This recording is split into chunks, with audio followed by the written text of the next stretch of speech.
Tuhan. Mari kita buka Alkitab kita bersama-sama. Kita akan belajar dari firman Tuhan. Saudara siap mendengarkan firman Tuhan? Amin. Puji Tuhan, 1 Raja-Raja 17 ayatnya yang ke-5 sampai ayatnya yang ke-9. Hari ini saya mau melanjutkan seperti yang saya sudah janjikan minggu lalu, di mana saya menyampaikan firman sepanjang hari mengenai pesan Tuhan buat tahun 2023. Hari ini saya mau menutup pesan ini. Sebelum nanti tanggal 24-25 saya menyampaikan pesan Natal. Hari ini saya mau menyampaikan pesan Tuhan.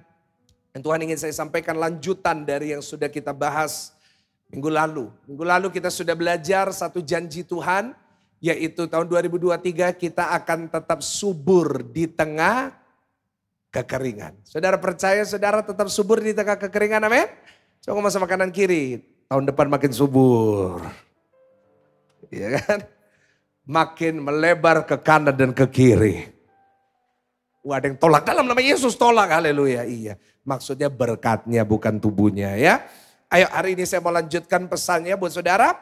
1 Raja-Raja 17 ayat 5 sampai 9 kita baca bergantian. Saya 5, saudara 6 dan kita bergantian. Demikian firman Tuhan. Lalu ia pergi dan ia melakukan seperti firman Tuhan. Ia pergi dan diam di tepi sungai Kerit. Di sebelah timur sungai Yordan. Ayat 6 saudara. Pada waktu pagi dan burung-burung gagak membawa roti dan daging kepadanya dan ia minum. Nah tetapi sesudah beberapa waktu sungai itu menjadi kering. Sebab hujan tiada turun di negeri itu. Jadi saudara perhatikan. Di sini Elia dia sedang mengalami pada saat itu. Seperti zaman Ishak kelaparan dan kekeringan. Karena orang Israel menduakan hati kepada Tuhan. Sebab itu seluruh tanah tidak turun hujan sehingga menjadi kering tanah itu. Tetapi Tuhan tetap memelihara anak-anaknya dan akhirnya Elia dipelihara di sungai yang bernama Kerit. Di situ Tuhan kirim burung gagak untuk kirim dia daging pagi dan petang malam. Ya kan? Dan sesudah beberapa waktu tampilin lagi ayatnya ke-7. Setelah sekian lama dia akan minum dari sungai Kerit. Tapi karena kekeringan itu terjadi begitu panjang. Dikatakan air itu menjadi kering. Sebab memang tidak ada hujan. Ayat 8 saudara baca. Maka datanglah firman Tuhan kepada Elia. Ayat 9 sama-sama. 1, 2, 3. Bersiaplah pergi ke Sarfat yang termasuk wilayah Sidon dan diamlah di sana. Baca sama-sama. Ketahuilah aku telah memerintahkan seorang janda untuk memberi engkau makan. Yang setuju sama-sama dengan saya katakan? Dari sini kita belajar satu kisah dari Elia yang juga menghadapi kekeringan. Banyak orang sudah mengatakan tahun depan menjadi tahun yang gelap. Dan pada saat itu pun yang namanya Elia juga menghadapi tahun yang gelap. Di mana sebelumnya dia dapat makan dari burung gagak. Dari sebelumnya dia dapat air dari sungai Kerit. Tetapi sungai itu pun kering. Apa yang terjadi? Kenapa dia harus pergi? Karena burung gagak yang memberikan dia makan pun gak bisa minum. Alhasil Elia juga kelaparan. Dan akhirnya datanglah satu pesan Tuhan kepada Elia bahwa dia harus pergi ke satu tempat namanya Sarfat. Ulangin sama-sama apa saudara? Sarfat. Sarfat merupakan satu tempat yang jauh dari Kerit. Tetapi Tuhan berjanji di situ. Dia akan kirim seorang janda untuk memelihara dia dan memberikan dia makan yang dia butuhkan. Dari kisah ini yang Tuhan arahkan kepada saya untuk membahasnya. Saya mendapatkan satu pesan Tuhan buat tahun 2023. Saya mendapatkan judul khotbah yang saya akan bagikan buat saudara. Yang hari ini khusus hanya 2 kali ibadah jam 4 dan jam 6. Bisa ditampilkan judul dari khotbah saya yaitu pemeliharaan yang tidak terduga. Ulangin sama-sama 1, 2, 3. Pemeliharaan yang tidak terduga. Saya bernubuat, saya berdoa buat saudara malam hari ini. Tahun 2023 Tuhan akan memelihara saudara dengan cara-cara yang tidak terduga. Kasih tepuk tangan yang lebih mantap, yang lebih dahsyat buat Tuhan Yesus. Percayalah 2023 boleh kekeringan terjadi. Tetapi percayalah Tuhan punya 1001 cara untuk memelihara saudara dan saya. Coba ngomong sama kanan kiri, kamu dipelihara oleh Tuhan. Ya, saya bernubuatkan itu atas hidupmu. Tahun depan kau nggak akan kekurangan. Tapi tahun depan ada pemeliharaan, ada tangan Tuhan yang menyediakan yang saudara perlukan. Nah saudara, dari kisah ini kita bisa belajar banyak. Tentang apa yang akan terjadi di tahun 2023. Banyak orang hari-hari ini memberikan sebuah prediksi. Perhatikan bahwa yang disampaikan berita bukan fakta. Sekali lagi saya ulangin. Yang disampaikan oleh berita tentang tahun depan, tahun gelap. Hanya, ulangin sama-sama dengan saya, prediksi. Hanya dugaan dan praduga tentang apa yang akan datang. Bukan fakta. Kenapa? Belum terjadi. Nah saudara, dengan banyaknya berita, banyak orang hari-hari ini jadi bingung. Tadi pagi yang melayani firman Tuhan di sini Bapak Pendeta Rubin Adi, Ketua GBI seluruh Indonesia. Dia menyampaikan bahwa dia dapat berita dari teman-temannya bahwa tahun depan menjadi tahun gelap. Dan itu di mana-mana di berita saudara. Tetapi saya pun juga beberapa waktu yang lalu mendapatkan broadcast di grup WA saya bahwa ada yang bilang dunia boleh gelap, Indonesia tidak akan kena. Saya mau tanya sama saudara, yang benar yang mana? Saudara kok lemes, kenapa? Pendukung Inggris. Ada yang dari tadi. Saya mau tanya, tahun depan tahun gelap, ada yang bilang tahun depan tahun Indonesia nggak kena. Ya benar yang mana? Dua-duanya nggak benar. Kenapa? Belum terjadi. Ngomong sama kanan kiri, cuma prediksi. Cuma praduga. Dan semua orang hari-hari ini melakukan antisipasi tentang dugaan itu. Akhirnya apa yang terjadi? Wow, banyak orang udah mulai membuat rencana. Saya nggak nyalakan orang yang buat rencana. Tapi hari-hari ini sudah mulai perencanaan, mengatur antisipasi tahun gelap. Ada beberapa jemaat telepon saya, Pastor doakan. Orderan saya dari luar negeri dibatalin. Karena benar-benar kacau ekonomi dunia. Udah mulai. Kenapa orang bisa mulai batalin order, mulai berubah marketnya? Kenapa? Karena antisipasi. Itu yang kita lakukan selalu. Mengantisipasi sesuatu. Teman-teman saya udah mulai ngobrol sama saya, teman-teman businessman. Dia ngobrol, dia habis makan dia ngomong, Pastor, Mike. Mereka manggil saya Mike karena teman. Mike, tahun depan kalau ada duit, beli tanah. Saya mau jawab, kamu gak usah ngomong, Pak Dautoni udah ngomong 2 tahun yang lalu. Kalau ada duit, beli tanah. Kalau ada duit, beli emas. Yang saya tersinggungnya, dia selalu ngomong, kalau ada duit. Kenapa ngomong gitu sama saya? Dia ngomong enggak, kalau ada duit. Iya, haleluya. Kalau ada duit, beli tanah. Kalau ada duit gini. Kalau ada duit, kalau perlu. Ya, ditahan dulu. Cash is king. Yang saya tahu, Jesus is king. Ini beda lagi, cash is king. Artinya apa? Kalau kamu megang cash yang banyak. Kata kalau lagi saudara ya kan. Kalau kamu cashnya banyak. Wah kamu pasti enak tahun depan. Saudara berita begitu banyak. Tetapi semuanya antisipasi. Bukan tentang kebenaran tapi dari sebuah prediksi. Atau dugaan manusia gitu. Tahun depan akan ini, tahun depan akan gini.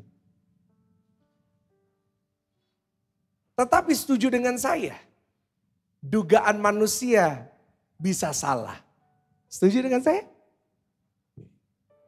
Dugaan manusia bisa salah. Contoh, saudara menduga nggak Maroko ngalahin Portugal? Hah? Apalagi di saat Ronaldo masuk di menit 61. Pak Pendeta tahu dari mana? Saya lihat di status Instagram jemaat. Gak ada yang posting ibadah. Postingnya bola.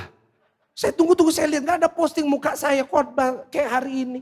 Postingnya bola. Cristiano Ronaldo dalam nama Yesus. Haleluya, Tuhan ampuni mereka sebab mereka tidak tahu apa yang mereka berbuat. Waktu tadi malam kita nonton Cristiano Ronaldo udah masuk. Kita berduga yang menang siapa? Portugal.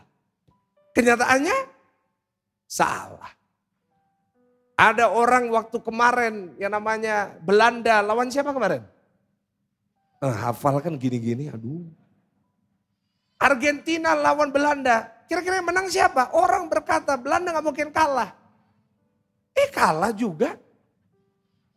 Ya kan ada jemaat telepon, Pak Pendeta doakan. Kenapa? Saya kalah taruhan. Haleluya Tuhan ampuni dia, lebih ampuni. Saudara, saya ingin katakan manusia bisa salah, tapi Tuhan gak pernah salah. Yang setuju katakan amin. Karena itu yang memelihara saudara tahun depan, bukan pradugamu yang memeliharamu tahun depan. Bukan setiap rencanamu dan keahlianmu dan kekayaanmu. Tetapi yang memelihara saudara dan saya tahun depan adalah Tuhan. Dengan cara-cara yang saudara dan saya tidak pernah duga. Yang percaya berikan tepuk tangan yang paling meriah, tepuk tangan yang paling dahsyat. Hari ini kita akan belajar dari dua tokoh ini. Dan untuk pertama kalinya hari ini saya akan khotbah dari kacamata dua tokoh. Yaitu dari Elia, seorang nabi Tuhan dan seorang janda dari tempat namanya Sarfat. Mereka menghadapi kekeringan yang sama, menghadapi musim yang sama, yang namanya Kerit kering, Sarfat juga kering. Dan hari ini saya mau tunjukkan kacamata dari dua orang ini. Yang pertama kita akan membahas dari nabi Tuhan, namanya Elia. Dikatakan di dalam ayat 9, coba dibuka ayat 9, perhatikan saudara. Di ayat 9 dikatakan seperti ini. Tuhan berfirman, bersiaplah pergi ke Sarfat yang termasuk wilayah Sidon. Dan diamlah di sana, ketahuilah aku telah memerintahkan seorang janda untuk memberi engkau, apa saudara? Maka jadi perhatikan kacamata orang ini. Di tengah kekeringan, perhatikan. Elia disuruh Tuhan dari Kerit menuju kemana? Sarfat. Dia berjalan ke Sarfat. Nah, kacamata yang kedua, sekarang lihat ada seseorang di Sarfat, seorang janda yang tidak disebut namanya. Dia berada di Sarfat, tetapi dia bukan diberkati, dia bukan penuh dengan makanan, tapi dia tidak punya makanan. Coba saudara buka ayatnya, coba. Ayat 12, 1 Raja-Raja 17 ayat yang ke-12. Kita akan belajar dari kisah ini. Tadi Elia lagi berangkat nih, perjalanan, Kerit, lagi jalan. Di sisi satunya di Sarfat ada seorang janda. Apa yang dia alamin di situ? Saya bacakan buat saudara. Perempuan itu menjawab. Lihat screen saudara. Demi Tuhan Allahmu yang hidup. Sesungguhnya tidak ada roti padaku sedikit pun. Kecuali segenggam tepung dalam tempayan dan sedikit minyak dalam buli-buli. Dan sekarang aku sedang mengumpulkan 2-3 potong kayu api.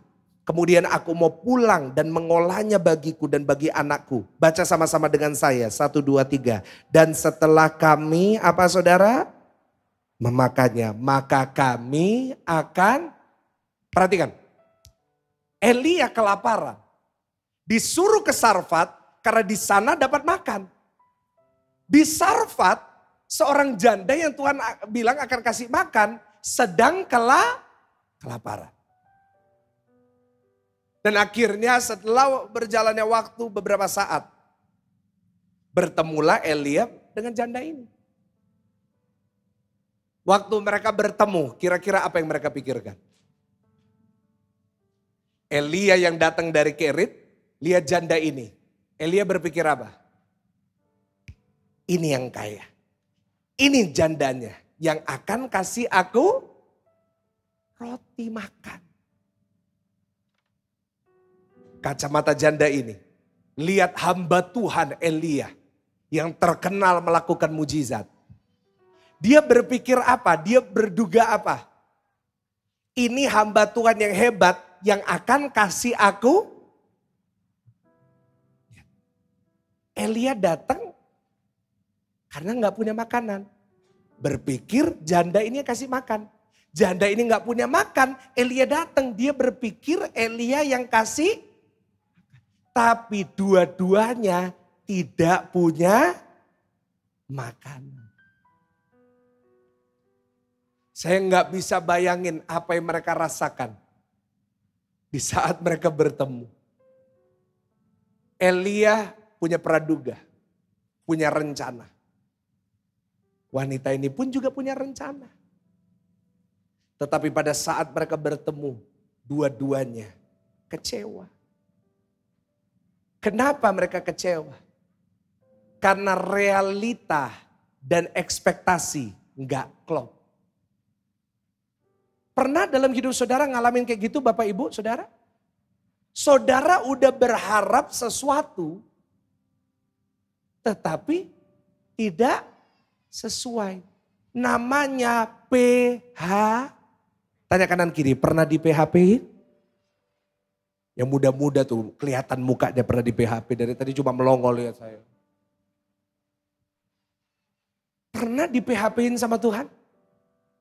Setiap minggu engkau dengar firman begitu indah, begitu firman dengan janji yang begitu banyak. Tetapi pada akhirnya ekspektasi dan realita enggak klop. Mereka berdua punya ekspektasi. Elia ekspektasi, dia kasih aku makan. Janda ini ekspektasi, dia kasih aku makan. Dua-duanya gak ada makanan. Pertanyaannya, kenapa Tuhan pertemukan mereka? Ini kan Tuhan yang suruh. Tuhan ingin tunjukin kayak gini. Sehebat-hebatnya rencana kita, praduga kita dan ekspektasi kita, dan prediksi kita. Yang tahu masa depan hanya Tuhan. Ulangin sama-sama, yang tahu masa depan hanya siapa saudara? Hanya Tuhan. Elia boleh berpikir caranya seperti ini. Janda ini boleh berpikir caranya seperti ini. Mereka punya praduga, tetapi yang tahu apa yang akan terjadi, yang tahu akan hari esok hanya siapa? Kasih tepuk tangan dulu yang paling luar biasa, tepuk tangan yang paling dahsyat. Yang tahu hanya Tuhan. Mereka berpikir dengan cara, Tuhan tolong, tetapi pemeliharaan Tuhan yang Tuhan sediakan selalu di luar dugaan saudara dan saya. Karena itu firman Tuhan berkata, jalan Tuhan di atas jalan kita. Yang setuju katakan amin. Rencana Tuhan di atas rencana-rencana kita. Bukan berarti saudara gak boleh rencana. Tetapi artinya adalah dalam apapun yang saudara lakukan, libatkan Tuhan. Ngomong sama kanan kiri, libatkan Tuhan. Tulis di live chat, libatkan Tuhan. Apapun yang saudara mau lakukan, apapun yang saudara rencanakan, dengar saya baik. Libatkan Tuhan. Jangan libatkan manusia saja. Apalagi dalam perencanaan, jangan libatkan horoskop. Ada di sini suka baca horoskop? Taurus. Hari ini kau akan bertemu dengan cinta sejatimu. Ketemunya sama tukang becak. Terus kecewa. Sagittarius. Jodohmu bersama dengan Leo. Akhirnya cari yang namanya Leo. Bapak, Ibu, Saudara yang saya kasih, dengar saya baik. Jangan kita libatkan cara-cara manusia untuk merencanakan apapun yang kita rencanakan. Yang setuju katakan amin. Saudara merencanakan berdasarkan prediksi manusia, percuma. Karena Tuhan akan selalu membuktikan yang tahu masa depan bukan manusia tapi Tuhan. Tapi kalau saudara melibatkan Tuhan, saudara melibatkan kekuatan Tuhan, maka dia akan menunjukkan kepada saudara bahwa bagi Tuhan tidak ada cara yang terlalu sulit untuk dia menolong saudara dan saya. Kasih tepuk tangan yang paling meriah buat Tuhan. Karena itu Yakobus mengatakan dalam Yakobus 4. Perhatikan Yakobus 4 ayatnya ke-13 sampai 15. Perhatikan di sini. Jadi sekarang hai kamu yang berkata, hari ini atau besok kami berangkat ke kota Anu. Di sana kami akan tinggal setahun dan berdagang serta mendapat untung. Lihat, orang merencanakan begitu baik. Ayat 14, sedang kamu tidak tahu apa yang akan terjadi besok. Apakah arti hidupmu?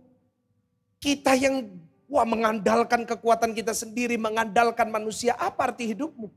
Hidupmu itu sama seperti uap yang sebentar saja kelihatan lalu lenyap. 15 sama-sama dengan suara keras. 1, 2, 3. Sebenarnya kamu harus berkata. Ini harus kita katakan buat tahun 2023. 1, 2, 3. Jika Tuhan menghendakinya. Kami akan hidup dan berbuat ini dan itu. Bapak Ibu yang saya kasih, saudara-saudara yang saya kasih, anak-anak muda yang saya kasih, dengar saya baik. Dalam setiap rencanamu dengarkan baik. Selalu libatkan Tuhan. Jangan kita mengandalkan praduga kita. Jangan kita mengandalkan kata orang. Tapi kita selalu harus mengandalkan Tuhan. Yang setuju katakan amin. Di saat Elia bersama dengan janda ini. Mereka berdua melibatkan Tuhan di dalam perkara mereka. Apa yang terjadi? Di situ Tuhan menunjukkan pemeliharaannya yang tidak mereka duga. Cara Tuhan memberkati mereka di luar semua praduga mereka. Apa yang Tuhan lakukan? Saya kasih bocorannya dulu. Ayat 15 sampai 16. Dikatakan di dalam 1 Raja-Raja 17 ayatnya ke-15. Buka sama-sama dengan saya. Dikatakan ayat 15 sampai 16 dikatakan lalu pergilah perempuan itu dan berbuat seperti yang dikatakan Elia.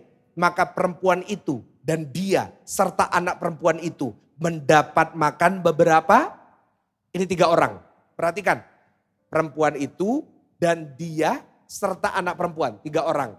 Janda, Elia dan anak perempuan. Mendapat makan beberapa waktu lamanya. Ayat 16. Saya nubuatkan ini terjadi dalam hidupmu. 1, 2, 3. Tepung dalam tempayan itu tidak habis. Dan minyak dalam buli-buli itu tidak berkurang. Seperti firman Tuhan yang diucapkannya. Dengan perantaraan. Inilah pemeliharaan Tuhan. Wanita ini berencana. Ya namanya. Dia hanya punya segenggam tepung dan sedikit roti. Dan dia akan mati. Tetapi kalau Tuhan yang campur tangan dalam hidupnya. Tuhan bisa membuat yang sedikit menjadi satu sumur berkat yang tidak ada habisnya.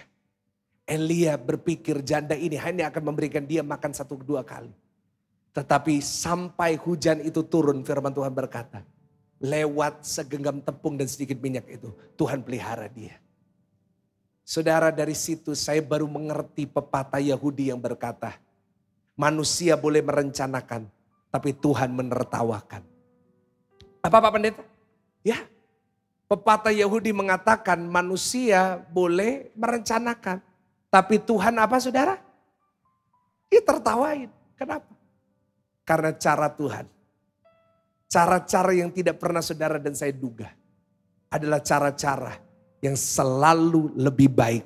Dan mendatangkan kebaikan buat saudara dan saya. Kasih tepuk tangan yang paling meriah. Tepuk tangan yang paling dahsyat buat Tuhan. Wow, puji Tuhan. Hari ini saya mau tutup khotbah saya dengan menunjukkan kepada saudara. Bagaimana saudara dan saya bisa mengalami pemeliharaan yang tidak terduga. Saya percaya tahun depan caranya Tuhan memelihara saudara akan menjadi cara-cara yang spektakuler yang saudara gak pernah duga sebelumnya. Tapi responnya harus benar. Seperti minggu lalu saya khotbahkan tentang Ishak. Respon kita harus benar. Ngomong sama kanan kiri, respon kita harus benar. Ya, kita akan belajar sama-sama secara cepat. 1 Raja-Raja 17 ayat 9 sampai ayat yang ke-11. Dikatakan bersiaplah pergi ke Sarfat yang termasuk wilayah Sidon dan diamlah di sana. Tuhan berfirman kepada Elia. Ketahuilah aku telah memerintahkan seorang janda untuk memberi engkau makan. Sesudah itu ia bersiap lalu pergi ke Sarfat. Setelah ia sampai ke pintu gerbang kota itu tampaklah di sana seorang janda. Sedang ngapain Bapak Ibu Saudara? Lagi ngumpulin kayu api. Ia berseru kepada perempuan itu katanya. Cobalah ambil bagiku sedikit air dalam kendi supaya aku minum. Ayat 11. Ketika perempuan itu pergi mengambilnya, ia berseru lagi. Baca sama-sama. Cobalah ambil juga bagiku sepotong roti. Yang pertama, saya berikan poinnya dulu. Saudara ingin melihat pemeliharaan Tuhan dalam hidupmu? Amin. Yang pertama, melihat dengan mata iman. Di rumah tulis di live chat, melihat dengan mata iman. Melihat dengan mata iman. Ini penting. Hari ini kita belajar, kita mau melihat dengan mata iman. Ayat 9, tampilin. Tuhan menyuruh Elia ke Sarfat. Di sana ayat 12 Tuhan berkata, aku telah memerintahkan seorang janda. Ayat 11, mohon maaf. Aku telah memerintahkan di sana seorang janda untuk memberi engkau makan. Pertanyaan saya gini sederhana. Di Sarfat ada banyak janda atau satu janda aja? Hah? Banyak. Kenapa banyak? Karena lagi kekeringan, banyak orang lagi mati. Banyak janda dan banyak duda pada zaman itu. Tentunya pada saat itu banyak sekali janda-janda. Tetapi Elia masuk ke itu gerbang Sarfat. Elia melihat seorang janda lagi ngumpulin kayu api. Perhatikan apa yang dia katakan kepada wanita ini. Ayat 10 dikatakan seperti ini. Ia berkata kepada wanita ini, cobalah ambil bagiku sedikit air dalam kendi. Ayat 11 dikatakan, cobalah ambil bagiku sepotong roti. Kata kuncinya di mana? Cobalah. Kok bisa? Perhatikan di sini, Elia tidak memerintahkan. Dia nggak datang ke wanita itu, janda itu dan teriak, hai wanita. Enggak. Tuhan memerintahkan kamu, beri aku makan. No. Dia datang sama wanita ini, coba ambil buat aku air. Wanita ini pergi, dicoba lagi. Coba ambil buat aku roti. Kenapa dia coba? Kenapa dia sungkan? Bahasa Inggrisnya, would you? Karena Elia juga nggak tahu jandanya yang mana. Karena itu dia lihat, coba dong ambil roti, ambil air. Kenapa Elia bisa ragu? Karena dia melihat janda ini. Janda ini nggak sesuai ekspektasinya dia. Waktu dia lihat janda ini, mungkin dalam hatinya, imannya, rohnya, ini rasanya, ini rasanya. Tapi di saat dia lihat wanita ini lagi ngumpulin kayu api, mungkin dalam hatinya, masa ya orang ini? Dia deketin, coba deh ambilin buat aku air. Dia mau ngetes, kenapa? Karena mungkin penampilannya gak meyakinkan. Dia punya ekspektasinya gini, kalau Tuhan kirim dia dari yang namanya Kerit ke Sarfat, pasti janda ini janda yang kaya, bener Pak. Kaya. Dia ekspektasinya bertemu janda ini lagi pakai Gucci. Dia pakai Louis Vuitton. Ya gak ngerti itu mungkin. Pasti gak punya TikTok kan kalau gak ngerti. Dia bayanginnya dia pakai Versace. Pakai hoodie dia. Dia gak pakai apa-apa. Dia pakai bis. Dan lagi ngumpulin. Tahu gak orang ngumpulin kayu ini orang miskin. Karena kalau dia punya uang, hamba yang ngumpulin kayu. Kenapa Elia sampai tanya, cobalah kenapa? Karena yang namanya wanita ini penampilannya gak meyakinkan. Gak sesuai ekspektasi. Dan yang buat lebih parah ayat 12. Yang membuat parah ayat 12. Perempuan itu menjawab, demi Tuhan Allahmu yang hidup, sesungguhnya tidak ada roti padaku sedikit pun, kecuali segenggam tepung dalam tempayan dan sedikit minyak dalam buli-buli. Sekarang aku sedang mengumpulkan 2-3 potong kayu api, kemudian aku mau pulang dan mengolahnya bagi anakku. Perhatikan, dan setelah kami memakannya, maka kami akan... bukan cuma penampilannya gak meyakinkan, curcol lagi. Tahu curcol? Curhat colongan. Pernah ketemu sama orang kayak gitu? Aku mau cerita dikit, gak taunya 3,5 jam. Pendeta sering. Pak Pendeta saya mau cerita sharing. Sharing, ini. Dia langsung curhat, Pak Pendeta saya ini tinggal punya sedikit tepung, sedikit minyak, kami mau makan terus mau mati. Bayangin. Sekarang saya tanya sama saudara. Kira-kira kalau saudara jadi Elia, saudara gimana? Dia apain janda ini? Ada yang jawab, didoakan. Ya benar. Karena jawaban hamba Tuhan saat ada orang curhat selalu jawabannya sama. Apa? Doa ya Bu. Benar tapi. Bu doa aja, banyak doa. Saya juga gak ada makanan. Lalu mungkin Elia cari siapa? Janda lain. Sampai nemu. Tapi coba ayat 14. Sebab beginilah firman Tuhan. Elia ngomong. Tepung dalam tempayan itu tidak akan habis. Dan minyak dalam buli-buli itu pun tidak akan apa saudara? Berkurang. Sampai pada waktu Tuhan memberi hujan ke atas bumi. Jadi lihat. Dia lihat dengan mata kepalanya sendiri, ini janda gak punya apa-apa. Dia hanya punya segenggam tepung dan sedikit. Tetapi dia tetap mengucapkan perkataan iman. Enggak. Tepung itu, minyak itu tidak akan habis. Yang setuju dengan saya katakan amin. Dari ragu jadi kuat. Dan saya ingin katakan, orang yang beriman, dia akan lihat perkara besar terjadi dalam hidupnya. Coba ngomong sama kanan kiri, kamu butuh iman yang kuat. Karena itu saya pernah khotbah tentang iman. Sekarang kita lihat dari sisi wanita ini. Elia kuat. Wanita ini kekurangan. Dia lihat Elia, hamba Tuhan datang ke dia. Dia berpikirnya apa? Hamba Tuhan ini pasti buat mujizat kan? Tapi yang namanya Elia minta air. Habis minta air, minta apa? Roti. Bukannya malah kasih makan, malah minta makan. Dia sampai curhat. Akhirnya gak punya apa-apa, cuma punya sedikit segenggam tepung, sedikit roti. Jawabannya Elia apa? Buatin buat aku dulu. Sekarang saya tanya sama saudara, misalnya saudara lagi kekurangan. Saudara cuma punya satu roti untuk hidup. Terus saudara cerita sama saya, terus aku ngomong, Bu, boleh gak tak makan dulu, saya lagi lapar. Saudara kira-kira ngapain saya?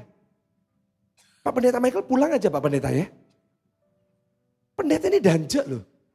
Sudah tahu saya ini lagi kurang, Pak Pendeta kok tega ya? Gitu. Iya dong. Elia juga tahu ini mau mati malah dimintain. Tapi apa yang wanita ini lakukan? Dibuatin tuh Elia. Kenapa? Karena punya iman. Seringkali dalam hidup kita harus melakukan hal-hal yang kita gak mau. Tapi itulah iman. Dan apa yang terjadi? Mereka dipelihara sama Tuhan. Kuncinya adalah imannya. Tapi bagaimana mereka bisa beriman? Sederhana. Karena poin saya tadi. Mereka bisa punya iman yang kuat. Dan saudara tahun depan juga bisa punya iman yang kuat. Kalau kita pakai kacamata atau mata rohani kita. Mata iman kita. Tuhan memberikan kita semua 2 pasang mata. Berapa pasang mata? 1 mata jasmani. Ini nih. Coba lihat kanan kiri. Matanya masih ada atau enggak? Wow, masih ya. Masih jelas.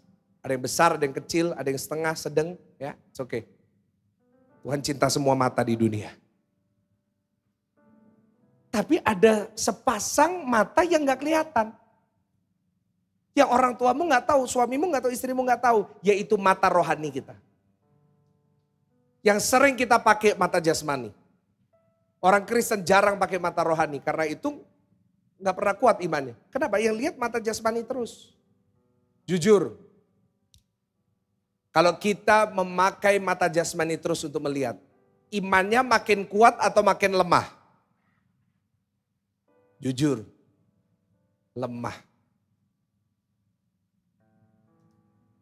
Kau lihat dengan matamu sendiri, suamimu bu. Udah engkau khotbahin gak mau berubah. Kau lihat dia tetap keras kepala. Imannya makin kuat atau makin lemah? Lemah. Anak-anak muda engkau lihat masa depan semua harga naik. Semua harga rumah udah setinggi itu. Kau lihat dari gajimu, pekerjaanmu, kau lihat harga rumah, kau lihat masa depan, kau lihat kompetisi. Jujur kalau engkau lihat itu makin lemah atau makin kuat imanmu? Lemah. Saya lihat banyak anak-anak muda zaman sekarang mereka lari ke gaming, mereka lari ke narkoba, mereka lari ke seks bebas. Kenapa? Karena untuk membuat mereka distracted dengan hal-hal yang lebih besar. Untuk membuat mereka mengalihkan perhatian mereka supaya mereka nggak mikirin ke depan. Karena jujur melihat ke depan lemah gitu. Bapak-bapak saat kau lihat tagihanmu, saat kau lihat saldomu dan tagihanmu disamping-sampingkan. Imannya lemah atau kuat saudara? Lemah. Dan memang jujur kalau saudara dan saya selalu lihat mata jasmani, pasti lemah. Kenapa? Karena mata jasmani ini selalu lihat realita gitu. Kenyataannya gitu. Dan kalau kita pakai itu terus, lihat itu terus tanpa diimbangi dengan mata iman, mata rohani. Apa yang terjadi? Ketakutan. Ketakutan. Apa ulangin sama-sama apa saudara? Ingat zaman 2020 kita baca berita tentang COVID terus. Akhirnya jadi parno kan? Sekarang saudara kapan terakhir baca berita tentang COVID? Akhirnya gak jadi takut kan? Akhirnya ada orang, ya udah paling flu biasa. Loh, coba 2 tahun yang lalu ada yang, waduh langsung APD. Masih ingat sama APD? Ya kan? Kenapa? Kita liatin terus, takut. Ngerti maksudnya? Kita lihat berita terus, ya jelas takut 2023. Kepala negara aja udah bilang tahun depan tahun gelap. Kalau kita lihat pakai mata jasmani terus, gak pernah diimbangin mata rohani, pasti khawatir. Kita ngeliatin terus, kita lihat terus, jujur, ya khawatir dong lihat masa depan. Kita lihat anak-anak kita, ya pasti kita khawatir. Kita khawatir pergaulannya gimana, kita khawatir jodohnya gimana. Dan yang ketiga, orang yang selalu pakai mata jasmani gak pernah diimbangin dengan mata rohani, pasti negatif orangnya. Karena dia selalu lihat. Pernah ketemu sama orang negatif? Gak enak kumpul sama orang negatif. Selalu ada aja salahnya. Karena itu hari ini boleh, bukan berarti gak pakai mata jasmani, bukan. Kita tetap hidup dalam realita. Kita bukan hidup di atas awan. Tapi ingat, kita punya satu pasang mata yang kita juga bisa pakai. Namanya mata rohani. Waktu mata rohani kita terbuka. Yang pertama, kita akan lihat kemungkinan dalam kemustahilan. Elia melihat dengan mata rohani. Bukan mata jasmani, Pak. Bu, brother, sister. Sorry, kalau lihat pakai mata jasmani, lihat janda ini, gak masuk hitungan. Dia aja buat dirinya aja gak cukup, apalagi buat aku. Tetapi orang yang memakai mata rohani, dia akan lihat meskipun di tengah mustahil, dia percaya bagi Tuhan tidak ada yang mustahil. Dan yang kedua, orang yang pakai mata rohani, dia akan melihat kemenangan dalam kesulitan. Elia mendengar, oh ini ada segenggam tepung, sedikit roti, bukan mustahil. Tapi meskipun sulit, dia akan tetap melihat. Meskipun hal ini sulit untuk tercapai, aku percaya kalau Tuhan menyertai aku keluar sebagai lebih dari pemenang. Kasih tepuk tangan dulu yang paling luar biasa. Dan yang ketiga, kalau kita pakai mata rohani kita akan melihat kuasa Tuhan dalam kelemahan. Jujur kalau kita lihat pakai mata jasmani kita, lebih banyak kelemahan atau kekurangan diri kita sebenarnya.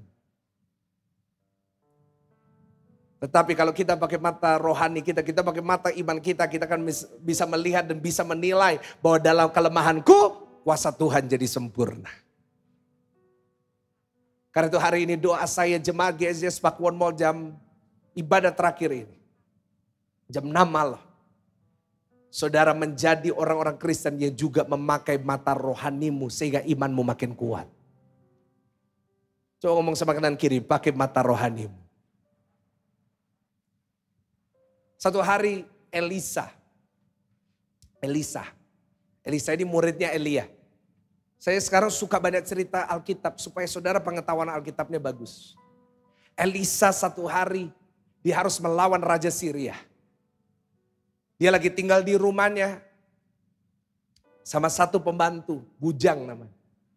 Elisa lagi duduk, lagi tidur. Tiba-tiba bujangnya, hambanya, pembantunya bangunin Elisa. Tuan. Apa? Di luar ada tentara Syria mengelilingi. Mengelilingi. What should we do? Celaka kita. Ayo, Alkitab ngomong gitu. Celaka kita.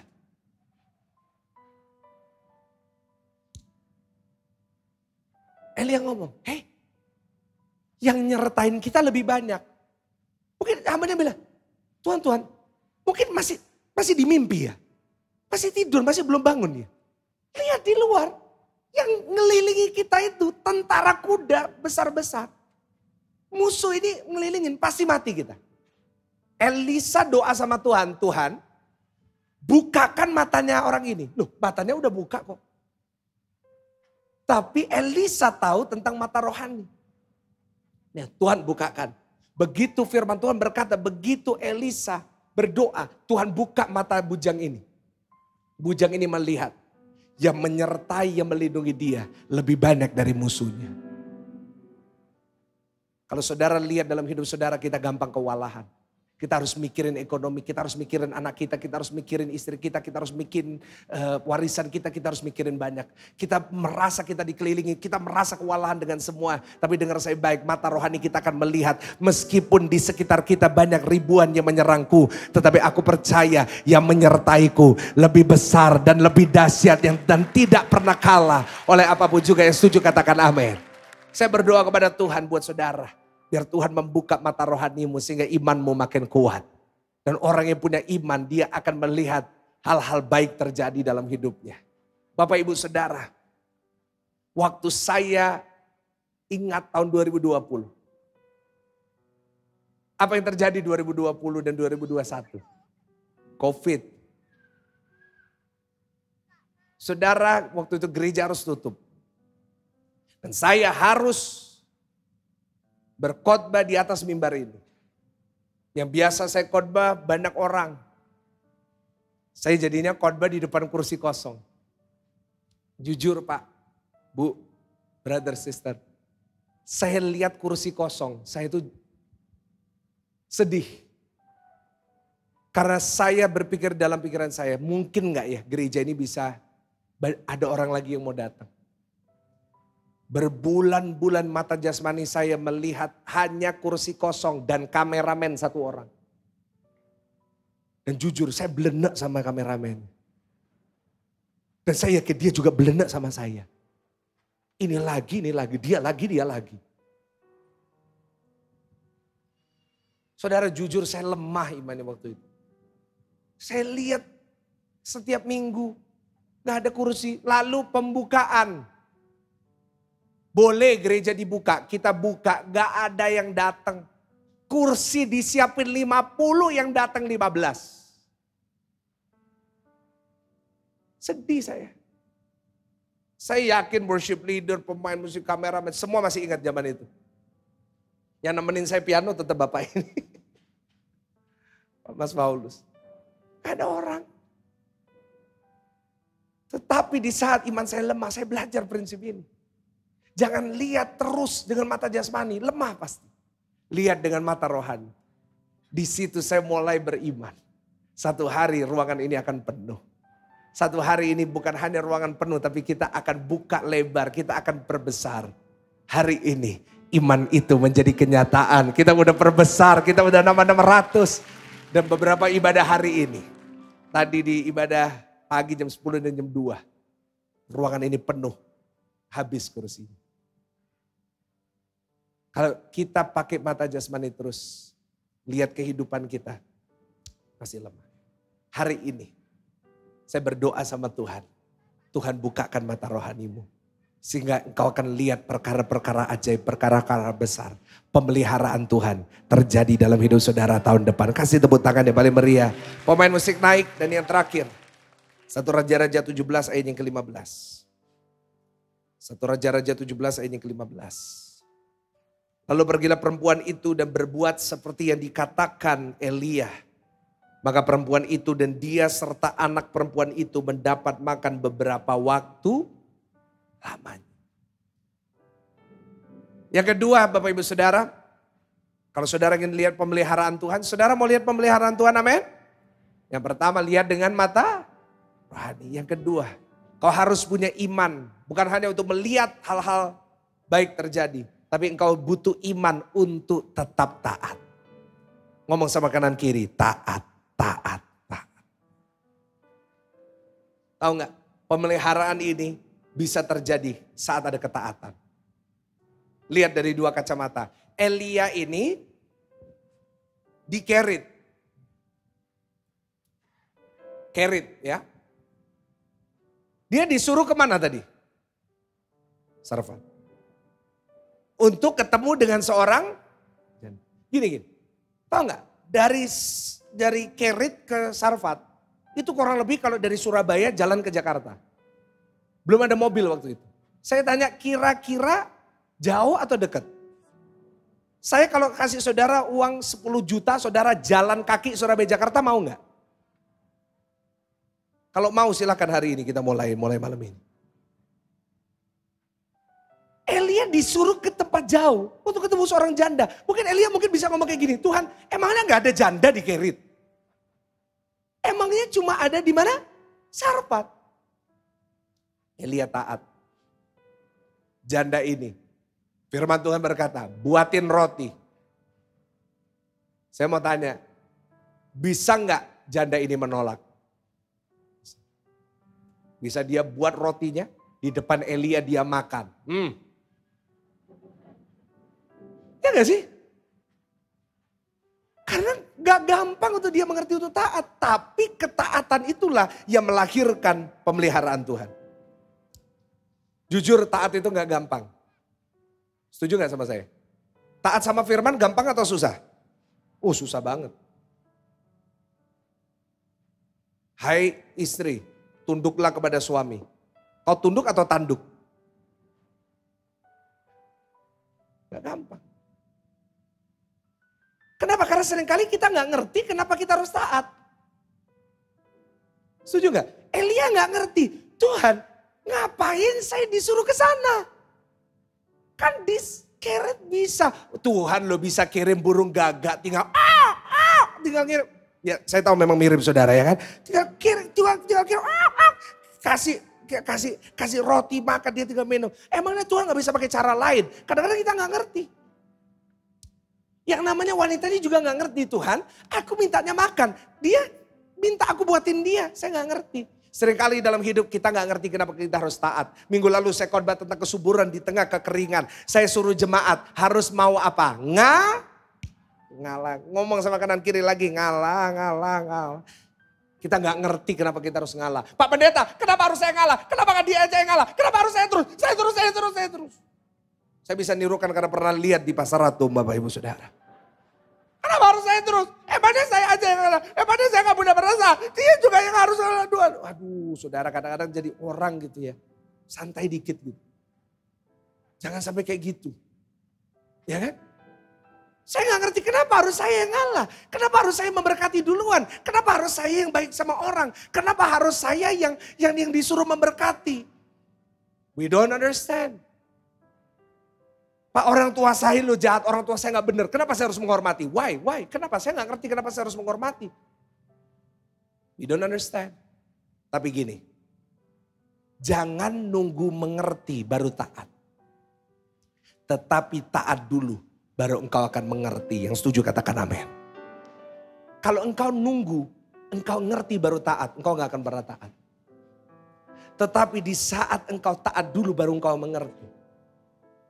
Di situ engkau akan lihat bahwa Tuhan akan memelihara hidupmu dengan cara-cara yang ajaib. Kasih tepuk tangan dulu ya paling meriah yang paling meriah. Kita bagi berdiri bersama-sama. Ketaatan penting dari hal sederhana. Saya pernah saksikan tapi banyak jemaat baru jadi saya mau saksikan lagi. Januari 2020. Kita lagi renov ini. Dulu gak kayak gini, dulu beda sekali ruangan ini. Januari 2020 karena kita masih gereja baru. Gak ada donatur sampai hari ini pun gak ada donatur. Saya harus berkorban seluruh tabungan saya. Apa yang saya punya, saya jual buat gereja. Akhirnya Januari 2020 saya ke Singapura bersama dengan istri saya. Sebagai untuk apa? Karena ambil tabungan.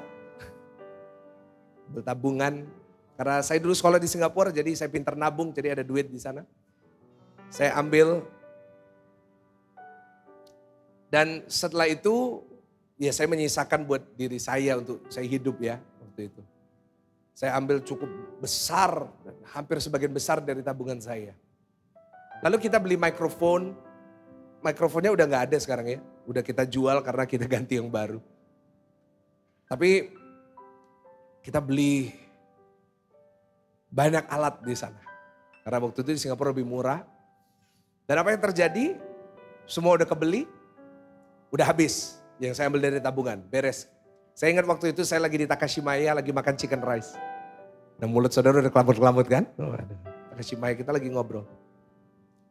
Tuhan taruh dalam hati saya, beli alat live streaming. Saya itu dalam hidup, kita GSJS ini udah 12 tahun ya. 10 tahun, 9 tahun pertama, gak ada kepikiran live streaming.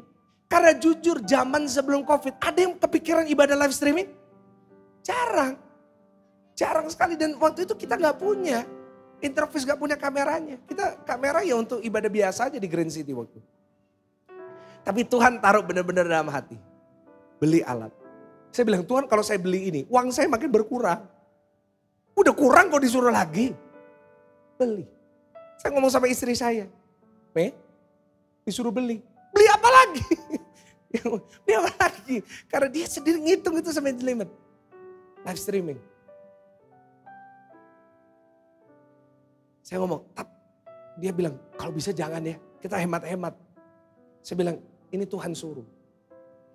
Tuhan taruh dalam hati saya. Belilah kita alat itu. Februari buka kita gak pakai, alatnya berdebu di lemari.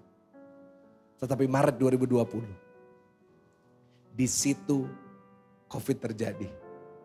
Gak taunya di lemari kita Tuhan sudah sediakan apa? Alat live streaming. Dan hari itu mulailah GSJS YouTube channel. Yang akan memelihara gereja ini sampai dengan hari ini. Kok gak ada yang tepuk tangannya paling meriah, paling dahsyat? Modalnya apa? Saya gak tahu ketaatan apa yang harus saudara lakukan dalam hidup. Karena setiap kita harus taat di bidang kita masing-masing. Tapi saya tahu dalam hati saudara masing-masing pasti tahu harus taat yang mana. Karena Tuhan sudah taruh dalam hatimu. Saya selalu percaya Tuhan itu taruh hal-hal dalam hati kita. Mungkin yang Tuhan suruh hari ini ampuni. Yang Tuhan suruh hari ini berkati. Tuhan suruh hari ini berubah karakternya. Jangan terlalu pelit, harus lebih royal. Jangan lari dari ketaatan. Karena tahun depan senjata terbaik saudara adalah ketaatan. Dan saya percaya seperti Elia dan Jada ini, saat engkau mau taat, di situ engkau sedang bertemu dengan timing supranaturalnya Tuhan. Di mana Tuhan bisa memelihara saudara dengan cara-cara yang ajaib dan engkau tidak pernah duga. Ya percaya, kita berikan tepuk tangan dulu ya, paling luar biasa buat Tuhan yang mau. Dan saya mau berdoa buat saudara, Tuhan Yesus, tundukkan kepalamu. Tuhan Yesus, hamba-Mu sudah selesai menyampaikan pesan-Mu. Hanya 2 kali, hanya 2 kali, hanya 2 kali. Nah hamba-Mu percaya bukan kebetulan jemaat-Mu hari ini hadir jam 4 dan jam 6, bukan tadi pagi. Karena pesan ini spesifik buat kami, berapapun usia kami yang masih muda, kami yang sudah setengah baya, maupun kami yang sudah lanjut usia. Karena setiap kami di setiap musim hidup kami pasti ada saatnya kami harus pakai kacamata iman kami. Mungkin saat kami lihat dengan mata jasmani kami kekurangan. Mungkin kami tidak lihat jalan keluar. Mungkin kami tidak lihat ada jalan, ada pintu, semua pintu sudah tertutup.